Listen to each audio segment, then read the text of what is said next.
Hi viewers, this is Murali. Masala பால் இந்த மலைக்கு சூடா தொண்டைக்கு எதமா ஏதாவது சாப்பிடணும்னு தோணுதா இதை ட்ரை பண்ணுங்க. பட் மழை காலத்துல சிட்டில இருக்கிறவங்களுக்கு ஆர்கானிக் மில்க் கிடைக்கிறது கொஞ்சம் கஷ்டம் தான். அதுக்கு ஒரு சொல்யூஷன் இருக்கு, வீடியோ ஃபுல்லா பாருங்க. மசாலா பாலுக்கு பவுடர் பண்றதுக்கு பாதாம், பிஸ்தா, முந்திரி பருப்பு, மிளகு, சுக்கு இதையெல்லாம் தனித்தனியா லோ ஃபிளேம்ல நல்லா வறுத்து பவுடர் பண்ணி வச்சிருங்க.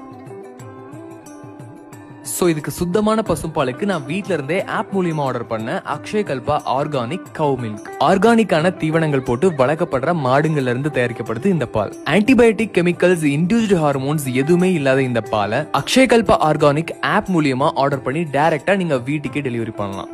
இப்ப பால் நல்லா கொதிச்சதும் லைட்டா மஞ்சள் பொடி, வாசனைக்கு ஏலக்காய் பவுடர், 1 டேபிள் ஸ்பூன் நம்ம வறுத்து அரைச்ச மசாலா பவுடர், ஸ்வீட்னஸ்க்கு 2 டேபிள் ஸ்பூன் பனங்கற்கண்டு. அவ்வளவுதான். டீ காஃபிக்கு பதிலா இந்த மழை காலத்துல நல்ல இதமான இந்த மசாலா பாலை டெய்லி எடுத்துக்கங்க.